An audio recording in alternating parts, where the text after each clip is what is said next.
What's up, guys? My name's Cody. This is the Sports Betting Education YouTube channel. I post a ton of free pick videos. I personally play DFS for a living, so Prize Picks, Underdog Fantasy, apps like that I just crush, which is similar to same game parlays or player prop parlays on a sports book. But I want to put out some content for people that don't live in states like Texas, where maybe you live in a state where sports books are legal but DFS isn't. So I know a lot about player props. That's kind of my specialty. But I've also been betting on sports for over 10 years now, 2 years full-time with the DFS apps. And I just have learned a lot, and I love sharing that knowledge with you guys. I know there's a lot of new sports bettors coming into the game, and there's just a lot of people that maybe don't have time to do all the research that I get to do all day, every day, because I do this full-time. And I can help kind of guide you and help you with your process. So if you appreciate my hard work, hit that subscribe button. And look out for more videos like this all season. Now, where did the spread go? Where did the numbers go? What's going on with this website right now? I'll tell you, Clemson's favored by 13 points. They're on the road in this one. They basically had a dynasty. They had Deshaun Watson. They had Trevor Lawrence. And then DJ Ukulele comes in there, stinks up the joint. They kick him out. They bench him in the middle of last season. Now he's with Oregon State, a school where he probably belongs, because he was terrible for Clemson. It was so frustrating to watch that program just melt down because of the shitty quarterback play. I hate shitty quarterback play. I mean, I love taking player props overs, and when a quarterback costs us, it's frustrating. So I'm glad he's out of there. Cade Klubnik is in. Cade Klubnik should be the guy that continues what Deshaun Watson and Trevor Lawrence built in Clemson. And you also have to understand that a lot of these Clemson players, these upperclassmen, they're guys that got recruited when Clemson was a top team in the nation. Like Clemson was number 1, Alabama was number 2, or vice versa. Those two were the top 2. So a lot of these upperclassmen are guys that could have gone anywhere they wanted. They're 5-star recruits. I think Clemson's probably going to win the ACC this year, and I think they're going to be a top 10 team. Both of these teams, though, did really well last year. Duke did really well. They played better than expectation. Clemson played well, but it was a disappointment because they expect to win national titles now after having such good success over the last 6 years. But both teams are getting their receiver 1 and their receiver 2 back from last year. So when we get into the player props, I'll dive a little bit deeper into that. But for the game, even though it's on the road, it's at Duke. Duke's going to be fired up for this one. Duke has a lot of momentum from last year. Impressive bowl game victory against UCF.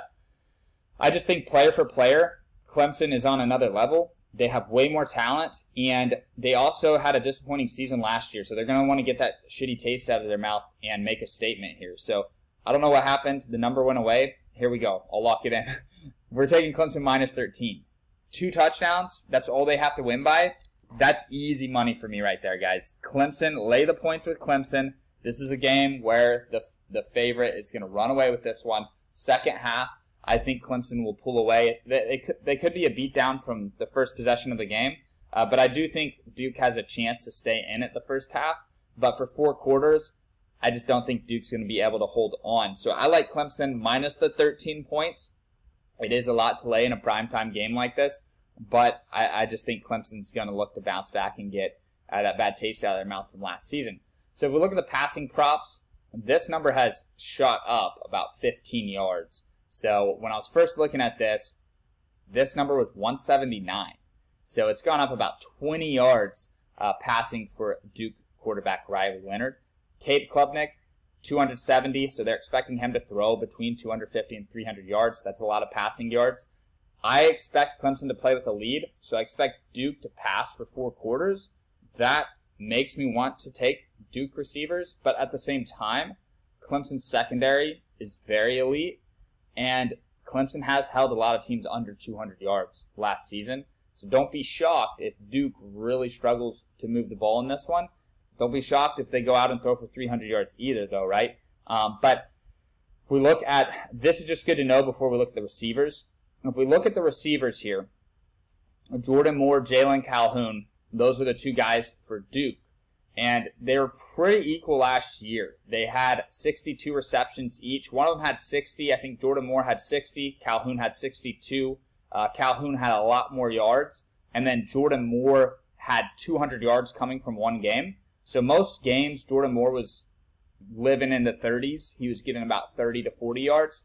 And then Calhoun actually went over 50 yards in 9 of 11 games. So of these two, I know we're getting a much smaller number with Jordan Moore, but I like Jalen Calhoun here of those two. And if you want to attack the angle of Duke is going to pass for all 4 quarters, if it is a huge blowout, Duke's going to get to play against Clemson's defense that's going to be taking it a little bit easier.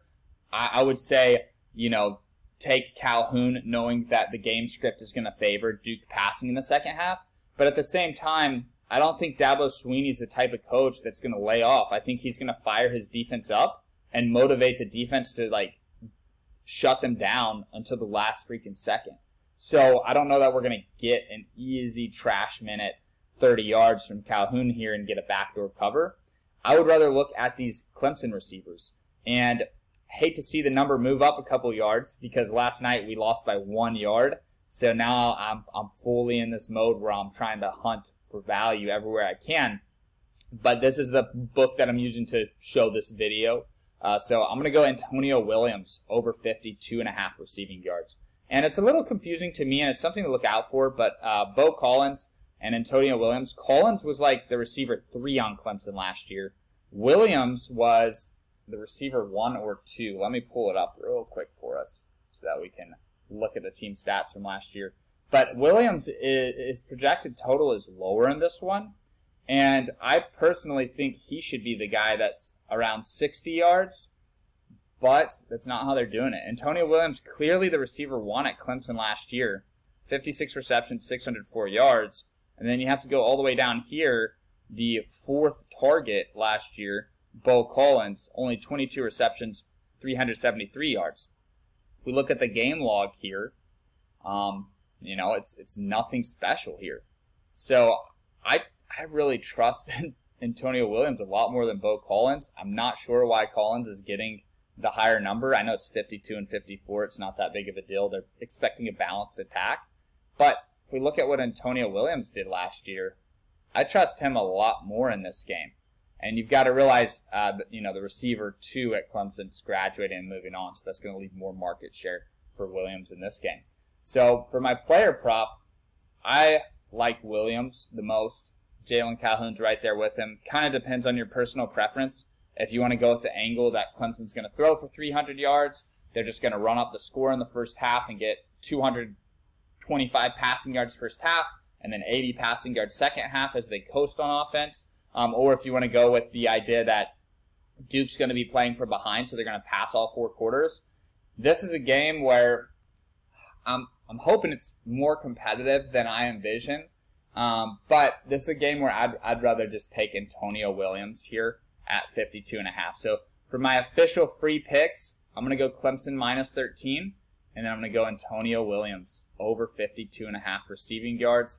Clemson's supposed to get 270 passing yards, so I think Antonio Williams' market share, he should be a little bit higher here. He should be closer to 62 yards than 52 yards, so I think there's value here on this over. So these are my 2 picks.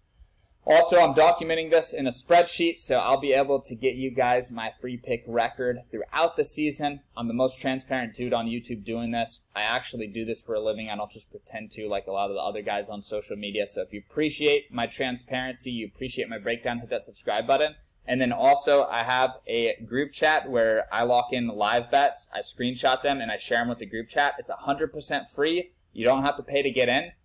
That will help you guys profit, especially on Prize Picks. So if you're in a state like Texas or California or Florida, get in on that. And then I also launch live group chats where everybody can comment and interact and get to know each other and just celebrate the wins or get pissed off about the losses. And it's just cool to have all the guys in one group chat that ride these plays. So if you want to lock these in with us, we'll be in the group chat tonight. Everybody will be rooting for it.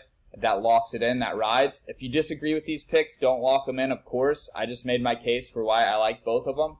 But yeah, join the group chat. It's 100% free, and I'll put a link to it in the pinned comment of this video. That's all I've got for you guys today. Good luck with your bets, and I'll see you in the next video.